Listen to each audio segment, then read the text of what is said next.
ഒരിക്കൽ ഒരു ക്ലാസ്സിൽ ഒരു ബയോളജി ടീച്ചർ പുഴുവിൽ നിന്നും എങ്ങനെ ചിത്രശലഭം ഉണ്ടാകുന്നു എന്ന ക്ലാസ് എടുത്തുകൊണ്ടിരിക്കുകയായിരുന്നു. അന്ന് ഒരു കൊക്കൂണുമായാണ് ടീച്ചർ ക്ലാസ്സിലേക്ക് വന്നത്.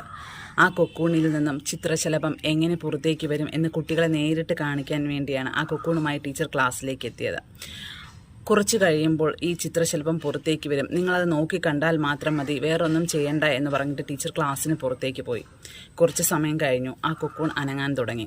ആ ഷെല്ല് പൊട്ടിച്ച് പതിയെ പതിയെ ചിത്രശലഭം പുറത്തേക്ക് വരാൻ തുടങ്ങി. പകുതി എത്തിയപ്പോൾ അതിൻ്റെ സ്ട്രഗ്ലിംഗ് കണ്ട് കഷ്ടം തോന്നിയ ഒരു കുട്ടി ആ ഷെല്ല് ജസ്റ്റ് ഒന്ന് പൊട്ടിച്ചു കൊടുത്തു. ചിത്രശലഭം വളരെ പെട്ടെന്ന് പുറത്തേക്ക് വന്നു. പക്ഷേ നിർഭാഗ്യവശാൽ അതിനധികം ആയുസ് ഉണ്ടായില്ല. കുറച്ച് കഴിഞ്ഞപ്പോൾ അതിൻ്റെ ജീവൻ നഷ്ടപ്പെടുകയാണ് ഉണ്ടായത്. കുറച്ച് കഴിഞ്ഞപ്പോൾ ടീച്ചർ ക്ലാസ്സിലേക്ക് വന്നപ്പോൾ ജീവൻ നഷ്ടപ്പെട്ട് കിടക്കുന്ന ചിത്രശലഭത്തെയാണ് കണ്ടത്. കാര്യം തിരക്കിയപ്പോൾ ആ കുട്ടി വളരെ വിഷമത്തോടെ പറഞ്ഞു, അതിൻ്റെ സ്ട്രഗ്ലിംഗ് കണ്ട് വിഷമം തോന്നിയാണ് ആ ഷെൽ പൊട്ടിച്ചു കൊടുത്തത്. കേട്ട ടീച്ചർ കുട്ടികളോടായി പറഞ്ഞു, ആ ഷെല്ലിൽ നിന്നും പുറത്തു വരാനുള്ള സ്ട്രഗ്ലിംഗ് എന്നത് അതിന് ശക്തി ആർജിക്കാൻ അല്ലെങ്കിൽ ചിറകടിച്ച് പറന്നുയരാനുള്ള ആർജവം നൽകാൻ വേണ്ടിയുള്ളതാണ് അല്ലേ? ഇതുപോലെ തന്നെയല്ലേ നമ്മുടെ ജീവിതത്തിലും പല സന്ദർഭങ്ങളും പല സ്ട്രഗ്ലിങ്സും നമ്മുടെ ജീവിതത്തിൽ ഫേസ് ചെയ്യേണ്ടതായിട്ട് വരും. അതൊക്കെ നമ്മുടെ സ്വപ്നങ്ങളിലേക്ക് ഉയരങ്ങളിലേക്ക് പറന്നുയരാൻ വേണ്ടിയുള്ള ആർജവം നൽകാൻ വേണ്ടിയുള്ളതാകട്ടെ.